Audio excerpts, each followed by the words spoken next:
आपको 6th floor जाना है, कुसुम आंटी के यहाँ।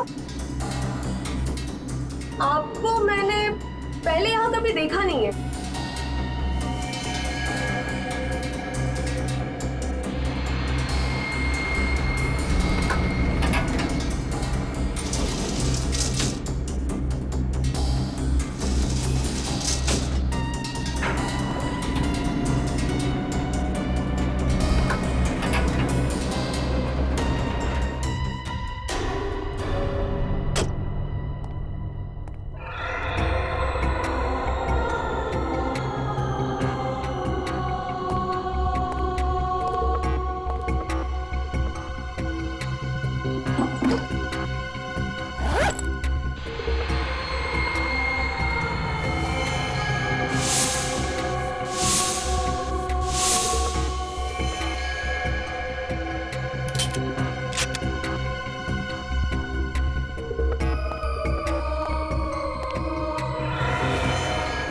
ऐसे धोखा नहीं दे सकती सोनम। प्यार किया है मैंने तुमसे, परिवार को छोड़ा है मैंने तुम्हारे लिए।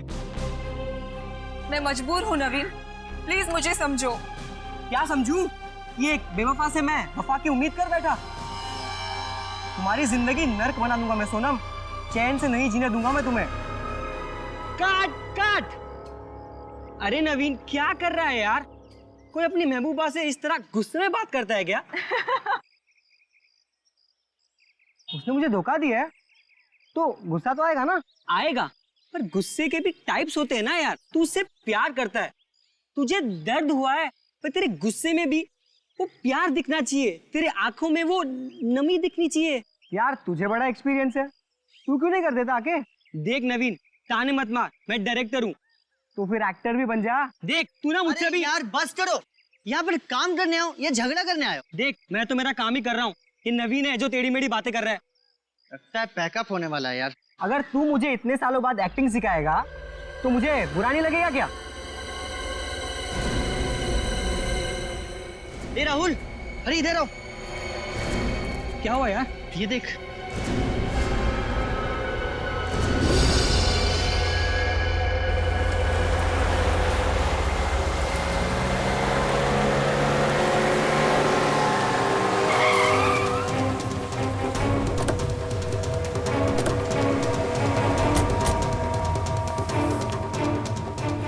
रजा, तुम सीढ़ियों से जाओ, हम लिफ्ट से आते हैं।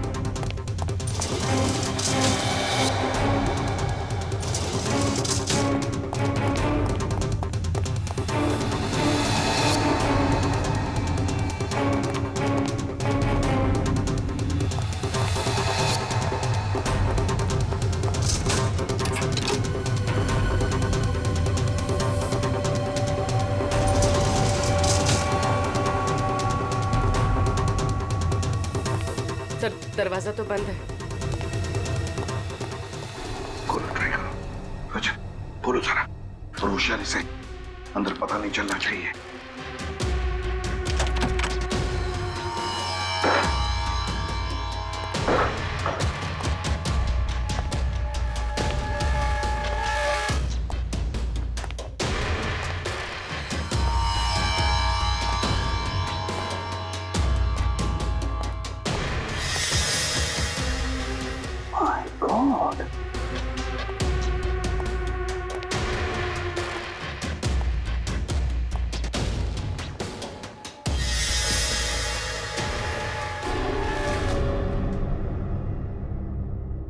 सर ये तो मर चुका है। कल कोई किसी ने मार दिया सर, लेकिन जब मेन डोर अंदर से बंद था तो खूनी घर में घुसा कैसे?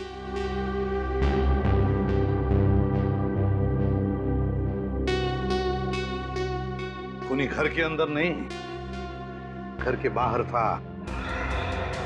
जैसे इसने अपने शिकार पर निशाना लगाया होगा, खूनी ने इस पर निशाना लगाया और गोली चला दी। इसे जरा पलटू इसे।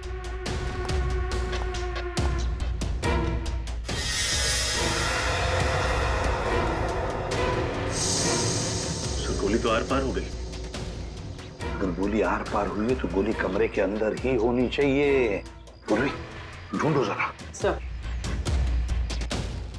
सर एक बात समझ में नहीं आई, बच्चों ने हमें बताया था कि उन्होंने इस आदमी को यहाँ खिड़की पर खड़े हुए देखा था। तो अगर इसे बाहर से गोली लगी, इसे ऐसे गिरना चाहिए, मतलब इसके पैर खिड़की की तरफ होने चाहिए, लेकिन ये तो उल्टा गिरा। इसका सिर खिड़की की तरफ है।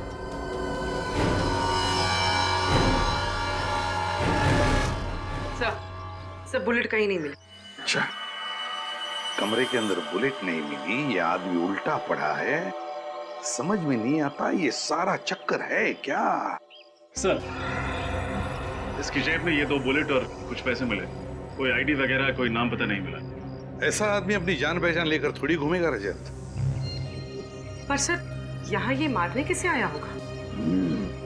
यहाँ खड़े होके इसी बिल्डिंग के किसी आदमी को तो मारेगा नहीं। जरूर किसी ऐसे आदमी को मारने आया होगा जो सामने रास्ते पे खड़ा हो या फिर वहां आने वाला होगा। रजय, आते वक्त देखा था मैंने, इस बिल्डिंग के कंपाउंड के बाहर एक ज्वेलरी शॉप है और ज्वेलरी शॉप के बाहर सीसीटीवी कैमरा लगा हुआ है। CCTV camera. पूर्वी, उस सीसीटीवी कैमरा का फुटेज लेकर आओ और बिल्डिंग के वॉचमैन को भी ऊपर भेज दो। सर, क्या सोच रहे हो रजय? तो सामने इतनी सारी बिल्डिंग्स हैं, इतने सारे फ्लैट्स हैं, हमें पता कैसे चलेगा कि गोली कहां से चलाई गई? पता चल सकता है रजत।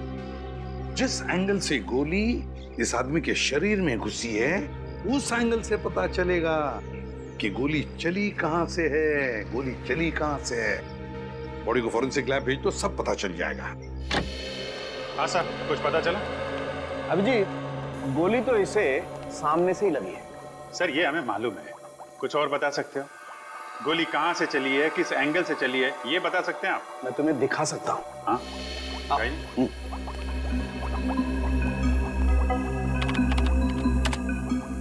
ये देखो, ये इसकी छाती पर सामने की तरफ जो घाव है, जहां से गोली इसके शरीर के अंदर घुसी है, ये ऊंचाई पर है। और ये दूसरा घाव जो इसकी पीठ पर है, जहां से गोली निकली है, ये नीचाई पर है। ऐसे इसका मतलब इसे गोली ऊपर से लगी है और लगभग 28 डिग्री के एंगल से। इसका मतलब या तो जिसने गोली चलाई है वो ऊंचाई पर था, या फिर कोई 10 फीट का आदमी था। 10 फुट लंबा। बेटी, तुमने आज तक किसी 10 फीट के आदमी को देखा है?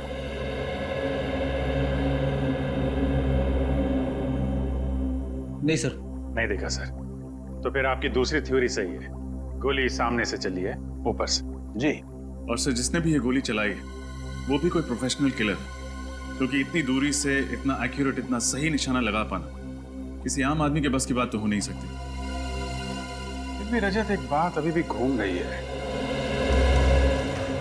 इस आदमी को अगर सामने से गोली मारी गई है, तो ये आदमी खिड़की से गोली लगने के बाद ऐसे गिरता, मतलब खिड़की की तरफ इसका पैर होता और सर दरवाजे की तरफ।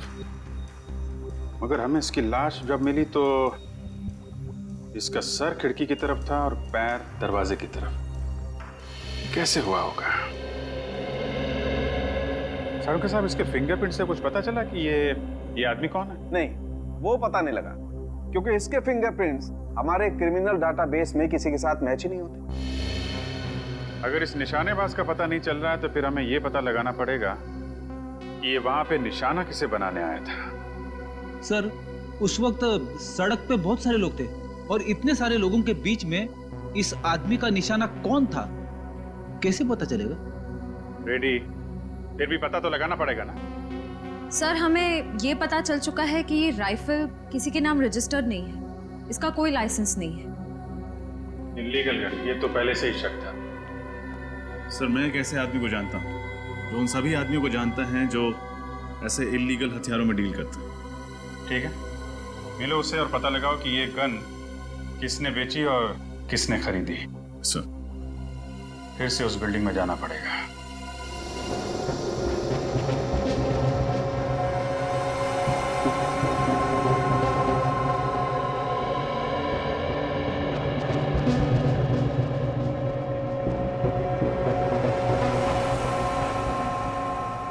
बच्चों ने कहा था कि शूटर यहाँ पे ऐसे खड़ा था खिड़की में। अब देखते रहे, जब पता चल जाएगा गोली कहां से चली थी, कहां से चली थी गोली। ये मैनिक्विन में 28 डिग्री का छेद बनाया है ना? Yes sir. और ये लेजर बीम कब लगेगा? ये लीजिए। पूर्वी,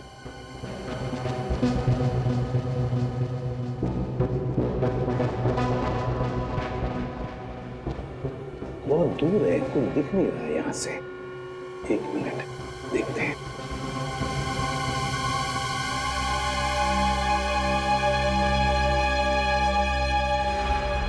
रजत, मिल गया। लेजर का लाइट वहां पे गिरा है, उस छत पे। रजत, गोली यहीं कहीं से चली है, यहीं कहीं से। Yes sir. सर, हाँ, ये देखिए, यहां से पुतला बिल्कुल साफ दिखाई दे रहा है। हाँ, बिल्कुल साफ दिखाई दे रहा है। मतलब रजत, गोली यहीं से चली है। रजत, स्टेल्स को अच्छी तरह से ढूंढते हैं, कोई ना कोई सुराग, कोई एम्प्टी शेल तो जरूर मिलना चाहिए।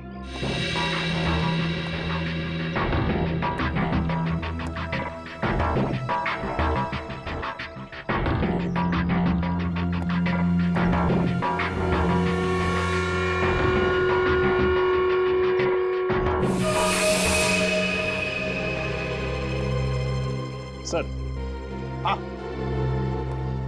बुलेट शेल तो नहीं मिला, लेकिन ये पानी की बोतल और ये खाने का पैकेट मिला है। खूनी का हो सकता है, यहाँ बैठकर इंतजार कर रहा होगा। सर ये इस बिल्डिंग का वॉचमैन। नमस्ते साहब। नमस्ते। ये बताओ, क्या छत पर तुमने किसी को आते हुए देखा, बड़ी सी बैग लेकर? नहीं साहब। तो फिर ये खाने की चीज और पानी की बोतल कहाँ से आई? साहब ये मेरा ही है। कल मेरा नाइट का ड्यूटी था और आज दोपहर का भी ड्यूटी है, इसलिए मैं घर नहीं गया था साहब, यहीं पर आकर सो गया था। तुम नीचे कब गए? साहब यही कोई 10 मिनट पहले। मतलब कि सुबह से लेकर 10 मिनट पहले तक तुम छत पर ही थे? हाँ साहब। अच्छा, और तुमने किसी को भी छत पर आते हुए नहीं देखा? रजत, रजत, कोई शक नहीं, गोली कमरे के अंदर से ही चली है। अच्छा सर, लेकिन आपको ऐसा क्यों लगता है? रजत सोचो जरा, अगर गोली बाहर से, मेरा मतलब है छत से चली होती, तो ये शूटर ऐसे गिरता, मेरा मतलब है सिर दरवाजे की तरफ होता और इसके पैर खिड़की की तरफ। लेकिन हमें ये कैसे मिला? इसके पैर थे दरवाजे की तरफ और सिर था खिड़की की तरफ। मतलब है गोली कमरे के अंदर से ही चली है। यस सर, तभी तो घर के अंदर कोई बुलेट नहीं मिली। गोली उसके सीने में लगी, उसकी पीठ से निकली, खिड़की से बाहर चली गई। एग्जैक्टली, शायद किसी वजह से ये ऐसे मुड़ा होगा और बस उसी वक्त गोली चली। सर जब हम इस फ्लैट में आए तो दरवाजा अंदर से बंद था। सर अगर गोली अंदर से चली है तो फिर चली कहाँ से? वही तो, ये खूनी छुपा कहाँ होगा? छुपा कहाँ होगा? रजत, काम करो, तो इस मैनिक्विन को घुमाओ, ऐसे घुमाओ उल्टा, जैसा पता चल जाएगा गोली चली कहाँ से थी और खूनी छुपा कहाँ था। अब ये जो तुम्हारा लेजर का बीम है, वो छोड़ो उसमें से।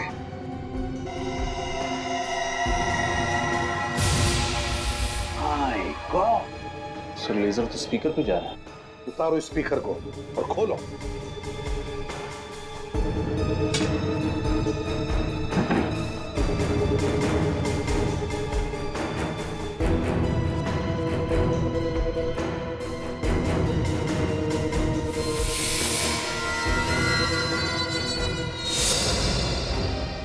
सर, इसमें तो गन है। हाँ रजत, गन के साथ साथ एक छोटा सा कैमरा भी, शूटर की हर हरकत पर नजर रखने के लिए।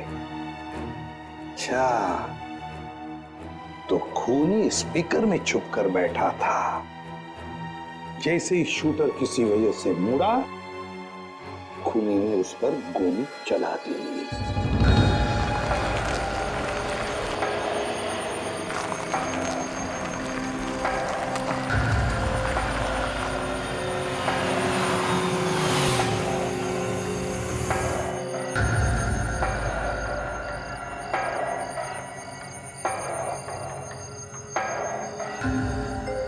इस महेश का पूरा नाम महेश गद्दार है। गद्दार कुछ भी गड़बड़ करे उड़ा देने से। आप फिक्र मत करो बॉस, मेरी नजर और मेरा निशाना दोनों मैच पे रहेगा।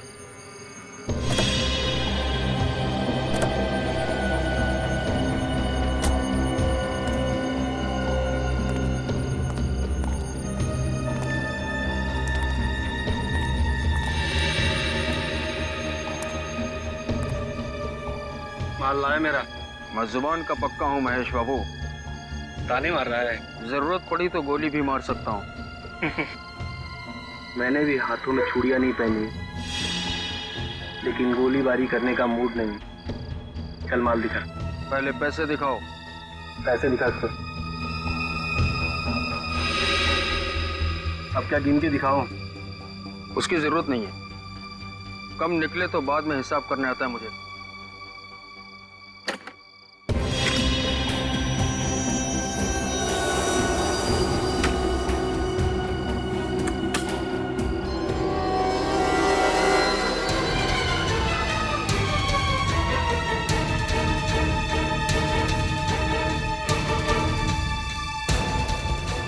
क्यों केवल जी? होशियारी नहीं, वरना इस गन के अंदर जितना भी लोहा है तुम्हारी खोपड़ी में उतार दूंगा, समझे? पूर्वी, फोटो दिखाओ इसे।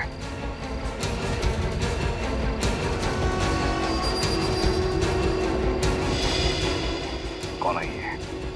जानते हो कौन है ये? नहीं सर, मैं से नहीं जानता। मैं पहली बार देख रहा हूँ सर। अच्छा, पहली बार देख रहे हो। और ये गन?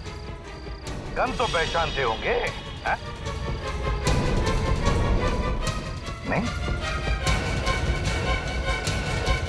देख केवल, आखिरी बार पूछ रहा हूं मैं, कौन है ये? सर ये आदमी भिखू है। भिखू? हाँ सर, 3 महीने पहले ये मुझे मिला था। अच्छा, तब मैंने इसको ये गन बेची थी सर। और बताओ इसके बारे में। सर, इसने मुझे खुद कांटेक्ट किया था और उसके बाद फिर मैं इससे कभी नहीं मिला। पहली और आखिरी बार मिला था सर। अच्छा, पहली बार मिला और तुमने गन बेच दी इसे? ना जान ना पहचान, गन बेच दी? हाँ? कहाँ रहता है ये भिखू?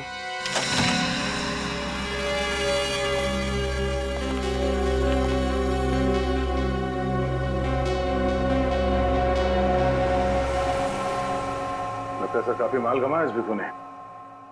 हाँ, पेशेवर खूनी जो था। एक काम करो, इस घर की अच्छी तरह से तलाशी लो, शायद कुछ मिल जाए जिससे पता चले कि वो किसे मारने आया था।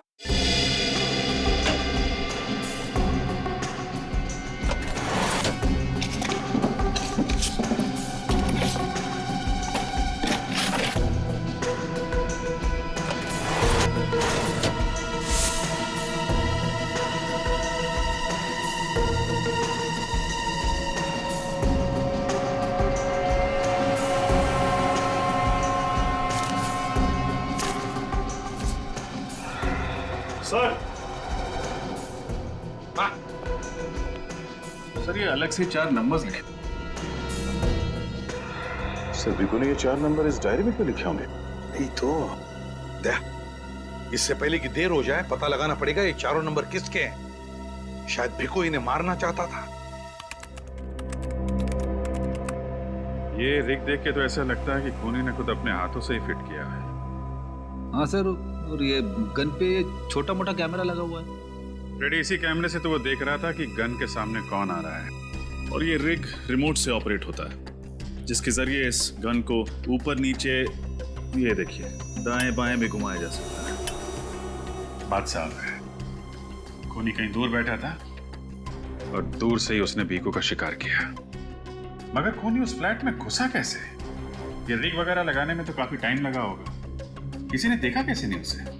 बिल्डिंग के वॉचमैन से भी पूछा, उसे भी कुछ नहीं मालूम। और सर बिल्डिंग के मेन गेट पर जो सीसीटीवी कैमरा फिट है उसकी पूरी फुटेज चेक की, लेकिन कोई भी ऐसा आदमी नहीं दिखा जिस पर शक किया जाए। कहीं वो फेस बदल के तो नहीं आया? इलेक्ट्रिशियन, दूध वाला, पेपर वाला,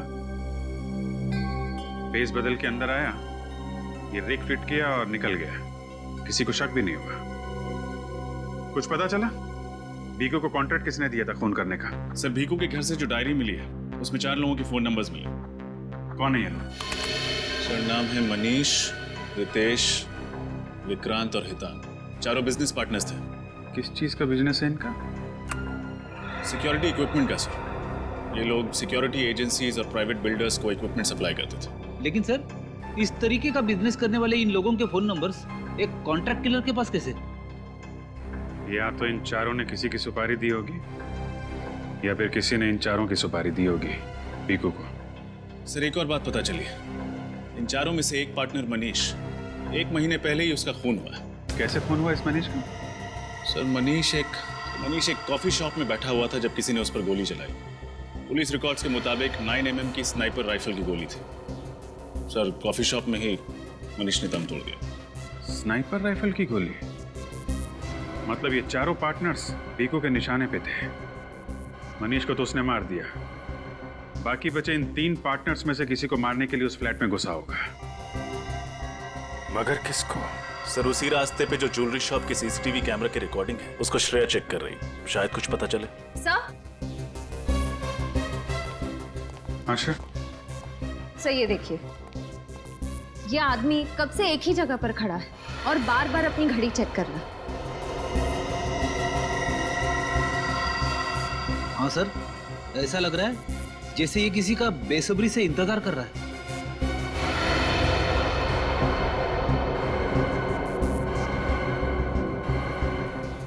कौन ये आदमी? जरा जूम करो।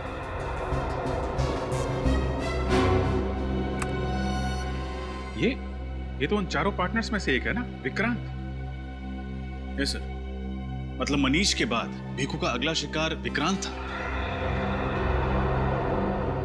नहीं रजत, मुझे नहीं लगता, क्योंकि विक्रांत काफी देर से वहां पे खड़ा था। अगर भीखू को विक्रांत को मारना होता कब का मार दिया होता। Yes sir. तो फिर शायद भीखू विक्रांत को नहीं बल्कि उस आदमी को मारना चाहता हो जिसका इंतजार विक्रांत कर रहा था। मगर सर ये विक्रांत इंतजार किसका कर रहा था? वो भी पता चल जाएगा। सर टेप को फॉरवर्ड करो।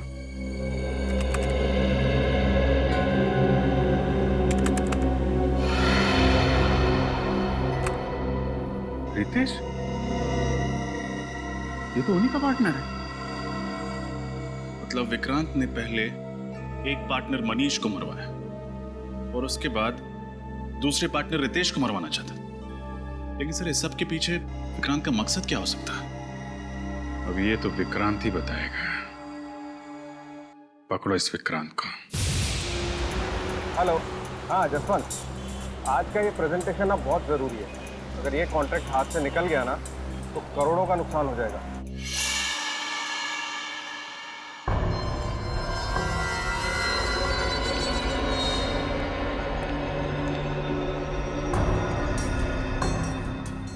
मैं ऑफिस पहुंच रहा हूँ, बस गाड़ी पार्क करके मैं ऊपर आता हूँ।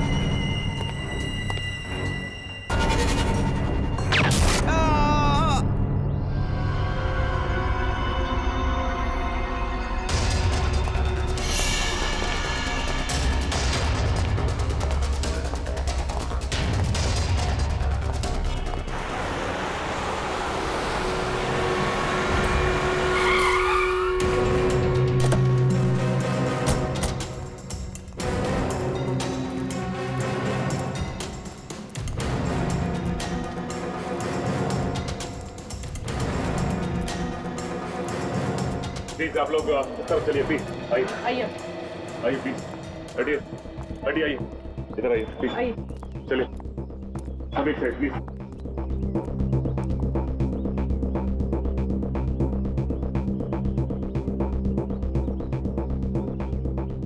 जरा पलटाओ पलटाओ इसे।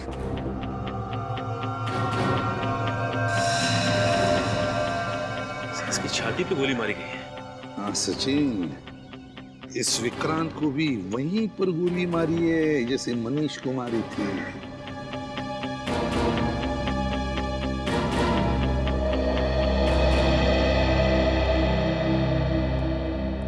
एक बात बताओ, किसी ने कुछ देखा? क्या हुआ ये? सर मैंने देखा था सर, विक्रांत सर जैसे ही गाड़ी से उतरकर ऑफिस की तरफ जाने लगे तो गोली लगी और यहाँ गिर गए। अच्छा, किसने गोली चलाई देखा तुम लोगों ने? आपने किसी को भी यहाँ से बड़ा सा बैग लेके जाते हुए या लेके आते हुए देखा क्या? नहीं सर। अच्छा चलो, गोली चलने की तो आवाज सुनी होगी किसी ने? नहीं सर। अरे नहीं? अच्छा, विक्रांत का ऑफिस कहाँ पर है? उस तरफ है विक्रांत जी का ऑफिस।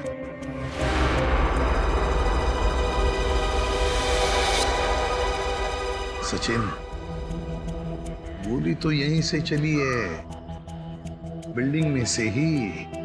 अगर बिल्डिंग की खिड़कियां तो बंद है तो जरूर गोली छत से चली है, छत से। लगता है उसी आदमी का काम है, उसी खूनी का जिसने मनीष को मारा है। छत से गोली चली है। एक काम करो, छत पे जाकर देखो, देखो कुछ मिलता है क्या। और बिल्डिंग में जितने भी लोग हैं उनसे पूछताछ करो, पूछो उनसे क्या किसी ने किसी अनजान आदमी को बिल्डिंग में आते जाते हुए देखा है क्या? हाँ? सर, हम जिसे खूनी समझ रहे थे उसी का किसी ने खून कर दिया। वही तो हम सोच रहे थे कि विक्रांत रितेश को मारना चाहता है, या तो विक्रांत को ही किसी ने मार दिया। सर,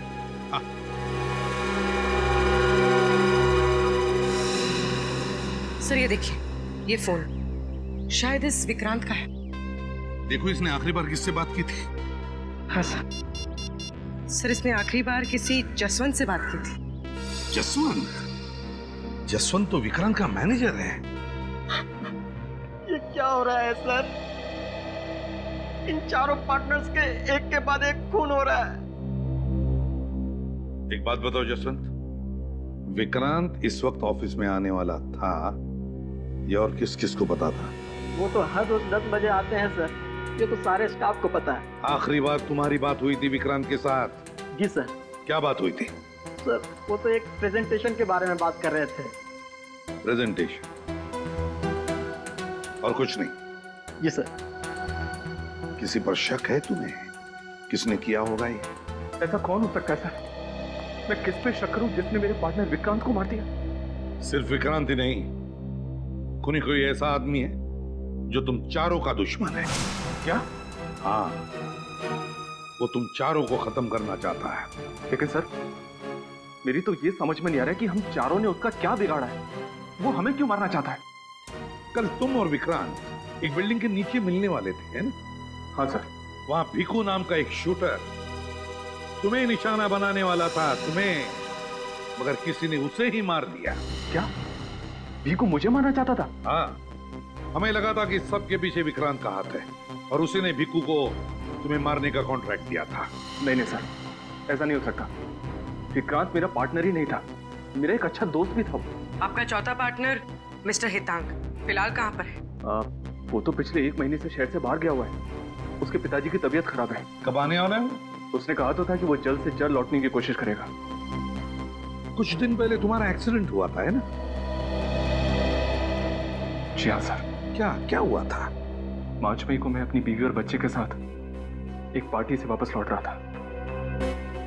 गाड़ी का टायर बीच में ही फट गया और एक्सीडेंट हो गया। उस एक्सीडेंट में मेरी बीवी और बच्चे तो मर गए, लेकिन मैं पता नहीं कैसे बच गया। अचानक टायर फटा कैसे? दरअसल मेरी गाड़ी पर किसी ने गोली चलाई थी। वो गोली गाड़ी के टायर पर लगी और टायर फट गया। गाड़ी बहुत स्पीड में थी और मैं उसे कंट्रोल नहीं कर पाया, बस। अच्छा, क्या तुम्हारा कोई दुश्मन है? मेरा मतलब है कोई बिजनेस राइवल? नहीं सर, मैं जानता हूँ कि बिजनेस में कॉम्पिटिटर्स होते हैं, राइवल्स होते हैं। मुझे नहीं लगता कि हमारा कोई दुश्मन होगा। सर, हाँ, बिल्डिंग की छत पे से मुझे ये बुलेट का शेल मिला है।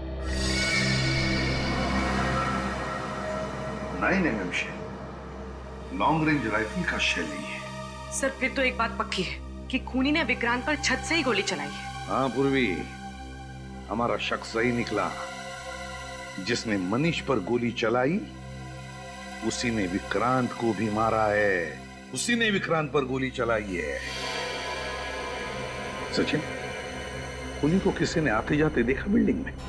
सर मैंने सारे ऑफिसेज में चेक किया लेकिन किसी ने भी उसे नहीं देखा है। पर सर ऐसे कैसे हो सकता है? वही तो, कहीं से तो घुसा होगा वो बिल्डिंग में, कहीं से तो घुसा होगा। सर बिल्डिंग के सेकंड फ्लोर पे रेनोवेशन का काम चल रहा है और मजदूरों का आना जाना लगा रहता है, इसलिए बिल्डिंग वालों ने पीछे का रास्ता खोल दिया उनके लिए। बस तो वहीं से घुसा है वो, शायद बेस बदल कर, और फिर अपना काम करके भगदड़ का फायदा उठाकर भाग गया वहीं से। ये आदमी तो बहुत खतरनाक लग रहा है सर। हाँ, बहुत ही खतरनाक आदमी है वो। 3 खून कर चुका है वो। तुम भी संभल के रहना। तुम जहां भी जाओ किसी को भी पता नहीं चलना चाहिए।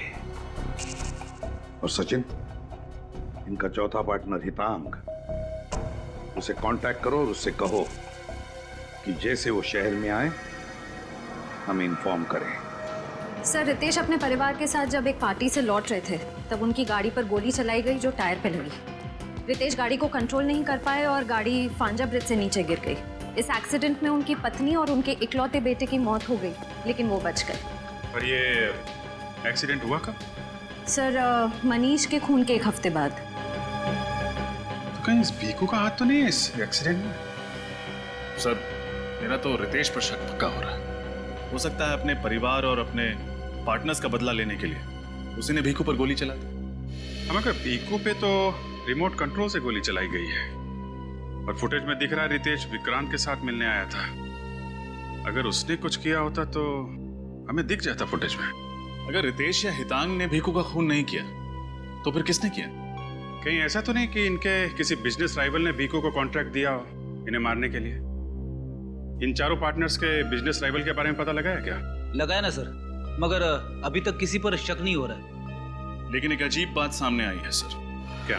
इनकी फर्म को एक ऑर्डर मिला था, एक प्राइवेट सिक्योरिटी एजेंसी को माल पहुंचाना था, लेकिन ऐन वक्त पर ऑर्डर कैंसिल हो गया।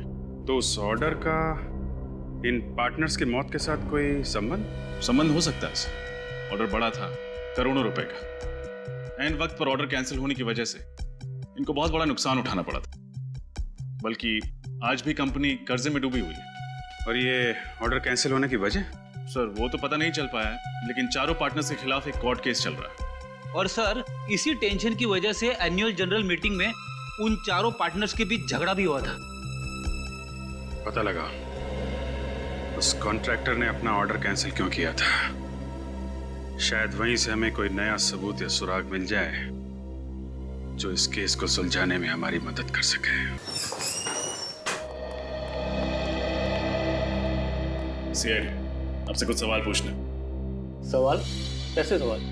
रेडियंट सिक्योरिटी इक्विपमेंट के 4 पार्टनर्स मनीष, हितांग, रितेश और विक्रांत तो आप जानते हैं? जी हाँ, वो हमारी सिक्योरिटी कंपनी के सबसे बड़े सप्लायर हैं। तो फिर उनका एक बड़ा ऑर्डर लास्ट मोमेंट पर कैंसिल क्यों किया आपने? इसलिए कर दिया कि उनके क्वालिटीज एकदम घटिया और दाम एकदम ऊंचे थे। आपकी एजेंसी ने उनकी कंपनी के खिलाफ कानूनी कार्रवाई भी शुरू कर दी थी। वो क्यों? और मैं क्या करता? देखिए, शहर के वीवीआईपीज, बड़े बड़े सेलिब्रिटीज हमारे क्लाइंट हैं। हम प्राइवेट बैंक्स को भी सर्विस प्रोवाइड कराते हैं और इस घटिया क्वालिटी की वजह से हमारे कुछ क्लाइंट्स राइवल्स के पास चले गए और कुछ लोगों की तो मौत हो गई। ओह, यानी कि बात सिर्फ ऑर्डर कैंसिल करने तक नहीं है, बात बहुत आगे बढ़ चुकी है। जी हाँ, हमने इनके खिलाफ कोर्ट में केस दर्ज कर दिया है। इन चारों की लापरवाही और लालच की वजह से ये लोग मरे, हमारी वजह से नहीं। और अगर हम कोर्ट में केस जीत जाते हैं तो ये चारों के चारों जेल में सड़ेंगे। सर ये मामला तो और भी संगीन होता जा रहा है। शायद इसी वजह से कोई है जो चारों पार्टनर्स को मारना चाहता है। अच्छा, कोई और है जिसको ये करोड़ों का ऑर्डर कैंसिल होने से घाटा हो सकता हो, जिसको इतना नुकसान हुआ हो कि वो चारों पार्टनर्स को नुकसान पहुंचाने की सोचे? रेडियंट कंपनी को फाइनेंस 2 ही लोग कर रहे थे, हर्षद और शांतनु, और ये डील कैंसिल हो जाने से उन्हें करोड़ों रुपए का नुकसान हुआ था। फिलहाल तो शक की सुई इन 2 फाइनेंसियर्स हर्षद और शांतनु पर आकर अटक गई है। हो सकता है गुस्से में आकर उन दोनों ने इन चारों पार्टनर्स को मारने का प्लान बना लिया। श्रेया, इन दोनों फाइनेंसियर्स के बारे में सारी इंफॉर्मेशन निकालो। हेलो, हाँ बोलो। क्या? ठीक है, क्या हुआ सर? चौथा पार्टनर हितांग शहर में वापस आ गया है और उसने एयरपोर्ट के पास एक होटल में चेक इन किया है। इससे पहले कि वो शातिर खूनी उस पर जानलेवा हमला करे, उसको रोकना होगा।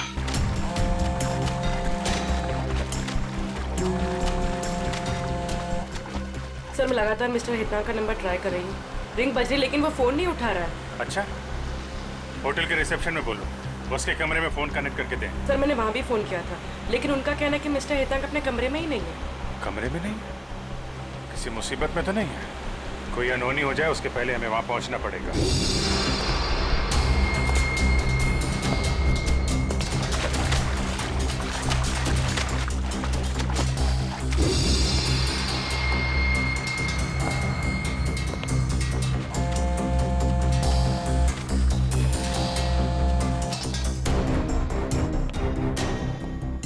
अरे सुनो,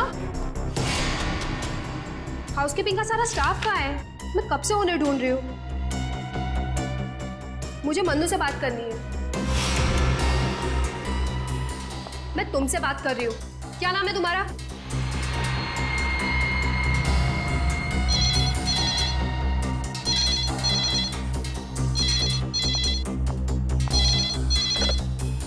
हाँ सर जी, मैंने उनको पर्सनली अटेंड किया था।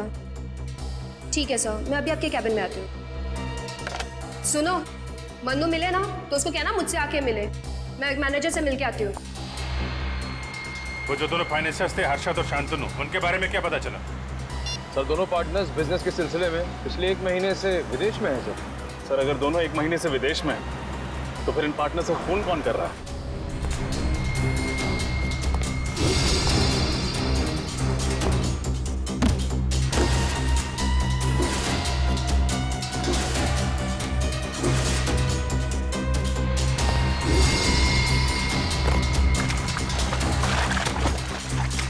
सर इस बिजनेस डील में 4 पार्टनर्स और 2 फाइनेंसर्स। हम शक किस पर करें?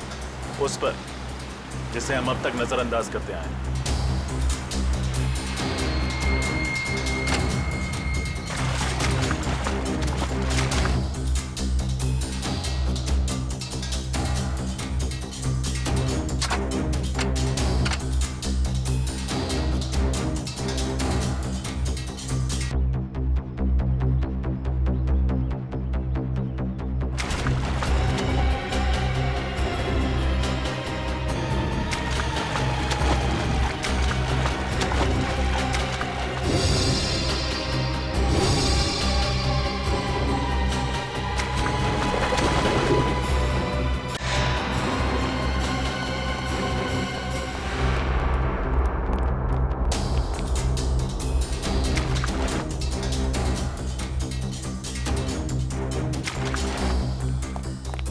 आपके गेस्ट मिस्टर हेतांग इस वक्त कहाँ हैं? आपने पहले भी फोन किया था उन्हें पूछने के लिए। आप ये बताइए कि वो इस वक्त कहाँ मिलेंगे?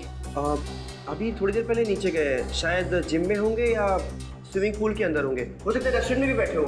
अच्छा ये फोटो देखो, ये मिस्टर रितेश की। इनको आपने इस होटल में आते जाते देखा है? हाँ शायद थोड़ी देर पहले मैंने इन्हें होटल में देखा है। देखा है?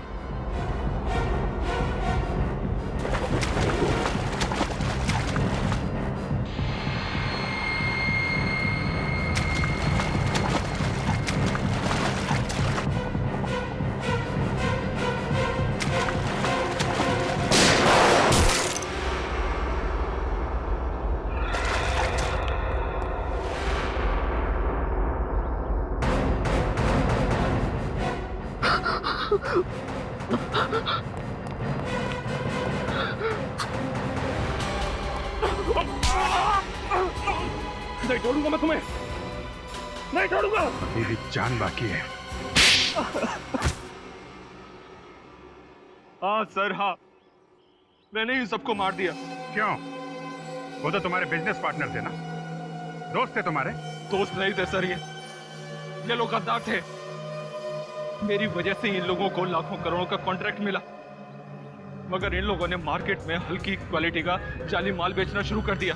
तो तुम पुलिस में रिपोर्ट लिखवा सकते थे। हाँ, जब तक मुझे पता चलता तब तक बहुत देर हो गई थी। कॉन्ट्रैक्टर ने हम पर क्रिमिनल केस दर्ज कर दिया था। मैंने अपना मुंह खोलने की ठानी, मगर इन लोगों ने उल्टा मेरा ही मुंह बंद करने की कोशिश की।